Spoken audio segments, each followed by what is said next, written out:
There are two types of people in this world: those who fear the darkness and those who become it.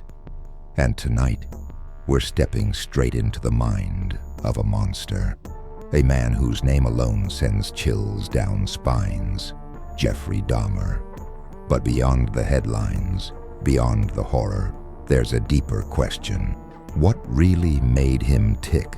What drove him to become one of the most notorious serial killers in history?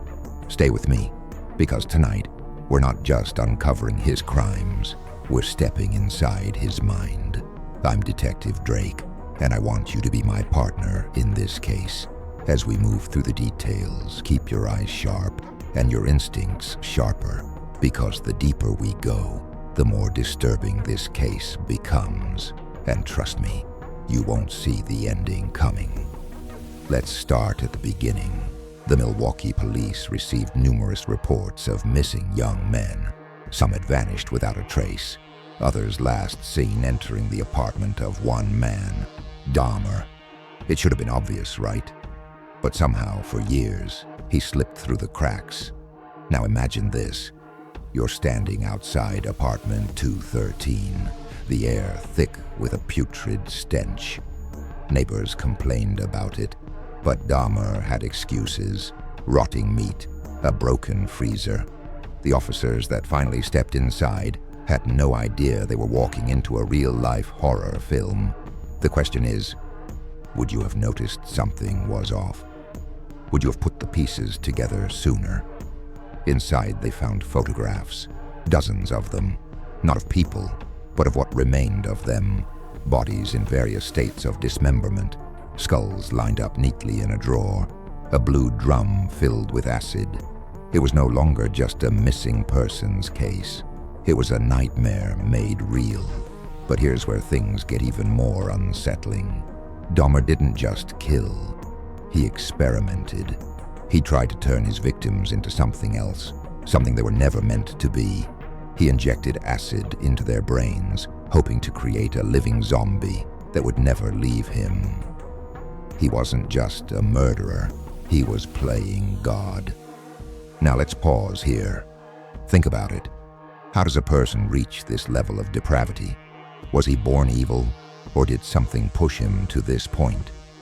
Some say it started in childhood, an obsession with dead animals, a fascination with anatomy. Others blame his loneliness, his rejection from society. But what do you think? Could something have stopped him before it was too late?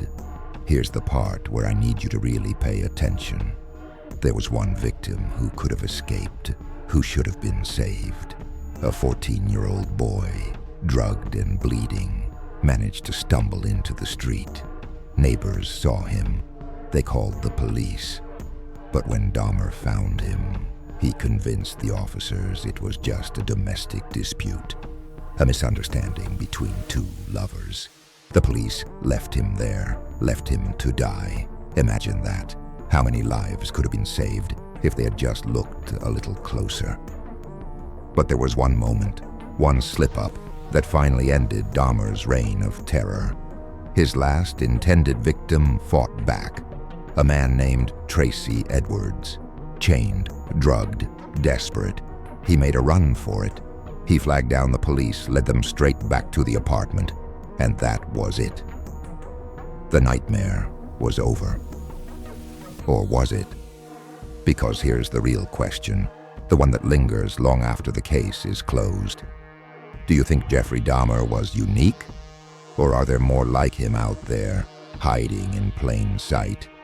Maybe even someone you know, someone who looks normal, talks normal, but inside harbors something dark, something waiting to surface. And just when you think the case is over, there's this. A letter, never before revealed, written by Dahmer himself. The contents? Chilling. It wasn't just about what he did. It was about why, about the hunger he couldn't control, about the darkness that, in his words, was always there, waiting.